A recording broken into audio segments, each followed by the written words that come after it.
The storm had been dead for an hour, but water still dripped from the barn's tin roof like a broken clock.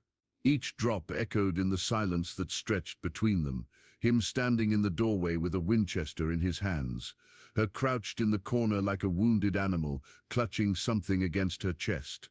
Thomas Garrett had seen plenty of desperate souls wash up on his land after bad weather. Drifters, outlaws, broken families heading nowhere fast. But this woman was different. Blood streaked her torn calico dress, and her eyes held the kind of fear that came from running toward death instead of away from it.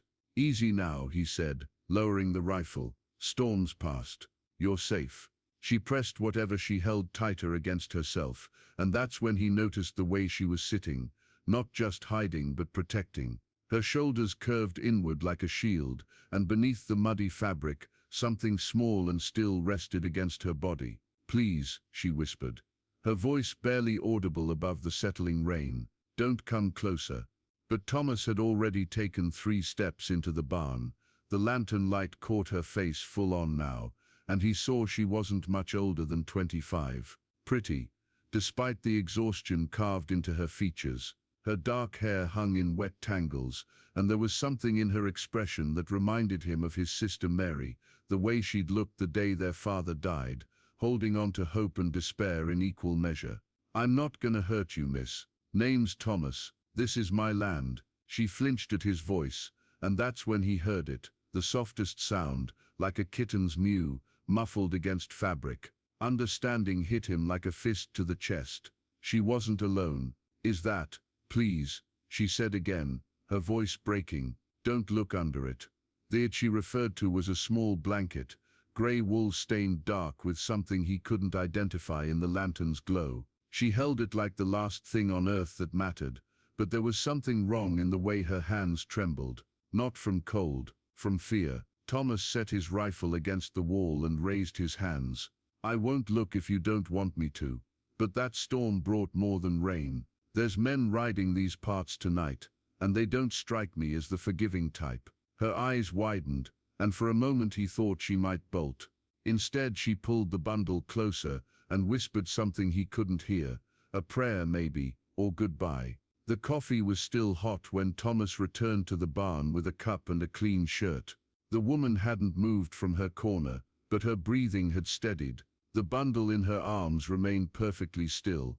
"What's your name?" he asked, settling the cup within her reach. "Sarah." She didn't touch the coffee, but her eyes followed his every movement. "Sarah Mitchell." Mitchell. Thomas knew that name, though he couldn't place it immediately. Something about a family murdered over in Covenant Springs maybe 3 months back. The papers had called it Apache work, but anyone with sense knew Apache wouldn't waste bullets on settlers who had nothing worth taking. "You got family around here, Sarah." Her laugh was bitter as alkali water. Had family. The pieces clicked together like a rifle chambering a round. The Mitchell place. 5 dead, house burned to ash. Local law said they'd found no survivors, but Thomas knew how thorough those badge-wearing vultures could be when it suited them. A woman and child could disappear easy enough if the right palms got greased. "Who's hunting you?" Sarah's hands tightened on the bundle. "Men who don't like witnesses." "What you witness?" She was quiet for so long that Thomas thought she wouldn't answer. When she finally spoke, her voice carried the weight of graves. "My husband tried to stand up to them, tried to keep our land when they came with their papers and their threats. So they made an example, but you got away. We got away." She looked down at the bundle, and her face crumpled. For a while, Thomas felt something cold settle in his stomach. He'd fought in the war, seen children caught in the crossfire of men's ambitions. The sound he'd heard earlier, soft, muffled, hadn't been a kitten after all. How long since? 2 days. Sarah's voice was barely a whisper. "Maybe 3. I stopped counting." The coffee grew cold between them. Outside, Thomas heard the distant sound of hoofbeats, too far away to be immediate danger, but close enough to matter. Sarah heard them too. She pressed the bundle against her heart and closed her eyes. "They'll find us eventually," she said.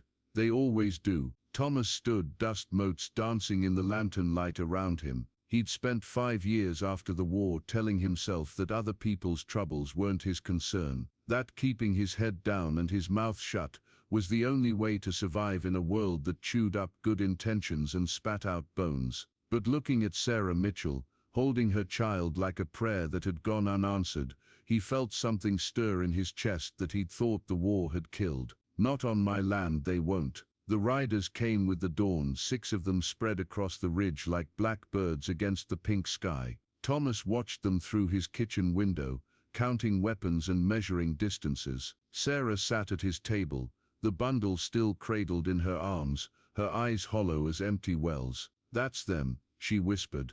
Thomas recognized the man in front, Deputy Marshal Klein, though everyone knew he took orders from Marcus Hendricks and his land company, not the law. The other 5 were gun hands, the kind who killed for wages and slept sound after. "Stay here," Thomas said, checking his rifle's load. "Whatever happens, don't come outside." "They won't just take me," Sarah said. "They'll burn this place down around you for helping. Let me worry about that." Thomas stepped onto his porch as the riders approached. The morning air was still cool, carrying the smell of wet earth and the promise of heat to come. His hands stayed loose at his sides, but his rifle leaned within easy reach against the doorframe. "Morning, Garrett," Klein called out, reining in his horse 20 feet away. The deputy's star caught the early light, but his eyes stayed cold as January creek water. "Peaceful morning."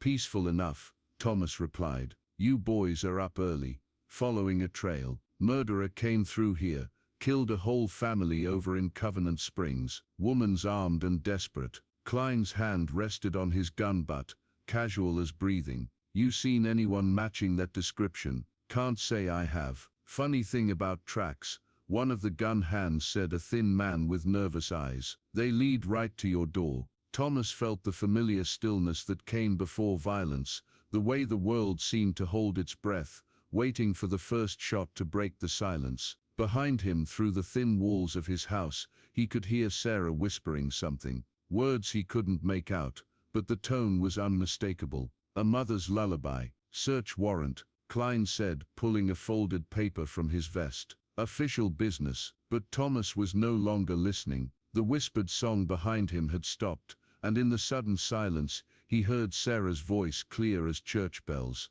"Please, don't look under it." The memory hit him like lightning, her face in the barn, the way she'd held that bundle like it contained the whole world. He'd assumed the child was sleeping, maybe sick from their hard travel, but now in the growing daylight, with Sarah's lullaby cut short by approaching death, he understood what she'd been trying to tell him. The bundle hadn't moved because it couldn't move. Thomas's hand found his rifle grip as Klein's men spread out around the house, 6 against 1, but he'd faced worse odds during the war. The difference was, back then he'd been fighting strangers. This time he was fighting for family. The standoff lasted 3 minutes that felt like 3 hours. Then Sarah appeared in the doorway, still holding her bundle, and everything changed. "I'm here," she said simply. "Leave him be." Klein smiled like a man who'd just drawn aces. "Sarah Mitchell, you're under arrest for the murder of my own husband." Sarah stepped off the porch, her bare feet silent in the wet grass. "My own children." "Now hold on," Thomas said. But Sarah raised her free hand to quiet him. "No more running." She looked at Thomas with eyes that had seen too much and forgiven more. "No more good men dying for my mistakes." But something in her voice made Thomas step closer instead of backing away. This wasn't surrender.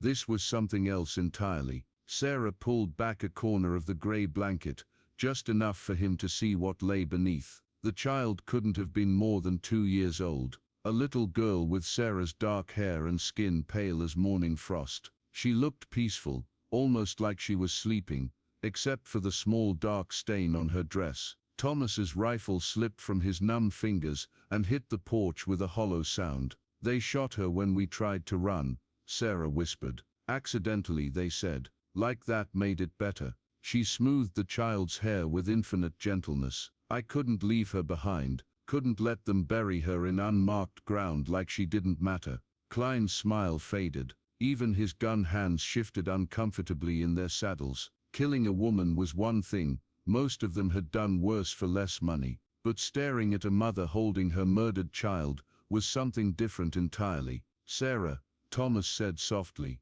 let me help you bury her proper, on my land in the shade by the creek. She'll have wild flowers come spring. Can't do that, Klein said, but his voice lacked its earlier conviction. She's evidence. Evidence of what? Thomas turned on the deputy, and there was something in his eyes that made three of the gun hands reach for their weapons. Evidence that you and your boss murder families for their land. You're interfering with. I'm offering to help a mother bury her child. Thomas's voice carried across the morning air like a church bell. Any man who's got a problem with that can state his objection. The silence stretched between them, heavy with unspoken truths. In the distance a meadowlark sang from a fence post, its song bright and pure against the weight of human cruelty. Sarah stepped closer to Thomas, and for the first time since he'd found her, she almost smiled. She would have loved the wild flowers. Thomas nodded, understanding passing between them like a shared prayer. Whatever came next, the child would rest in peace. It was Klein who blinked first. Maybe it was the way Sarah held her daughter, not like evidence of a crime, but like love made manifest. Maybe it was the knowledge that 6 armed men were about to murder a grieving mother over a piece of paper from a land company. Or maybe it was just the simple truth that some lines once crossed marked a man's soul forever. Mount up, he told his men. The thin gun hand with nervous eyes spat in the dirt. We came here to finish a job. Job's finished. Klein's voice was flat, final. Woman's got nothing left to run with. Boss ain't gonna like. Boss can take it up with the territorial marshal. Klein gathered his reins, but his eyes stayed on Sarah. You got 3 days to bury your girl and disappear, Mrs. Mitchell. After that I can't promise what happens. They rode away like ghosts dissolving in morning light, leaving only dust and the memory of violence deferred. Thomas watched until they disappeared over the ridge, then turned to find Sarah kneeling in the grass, finally letting herself cry. He buried the child that afternoon in the shade of a cottonwood by the creek, using his mother's best quilt as a shroud. Sarah sang hymns in a voice broken by grief, but not defeated by it, and Thomas carved a marker from smooth river stone. Beloved daughter forever loved. 3 days later, Sarah was gone. She left a note on his kitchen table, weighted down with a silver locket that had somehow survived everything. For the wild flowers when they bloom. Sarah's spring came early that year, and the grave was covered in Indian paintbrush and blue bonnets by April. Thomas tended them carefully, and sometimes in the evenings, he'd sit by the creek and tell the stone about his day, the weather, the cattle, the way the light looked on the water. He never saw Sarah Mitchell again, but twice over the next 5 years, he found fresh flowers on the little grave. Wild roses once, and another time, a single white lily that must have come from far away.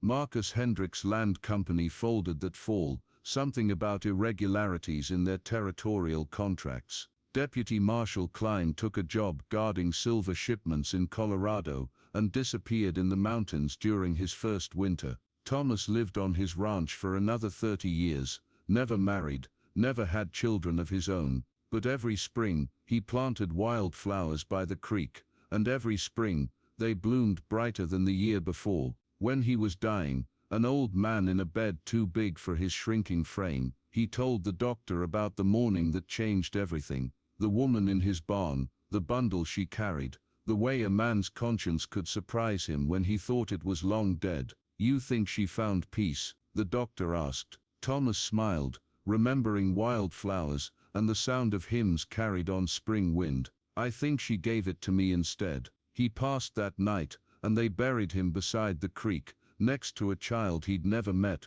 but had learned to love. The wild flowers grew over both graves that spring, and every spring after, as if the earth itself remembered the day when mercy mattered more than justice, and love proved stronger than law.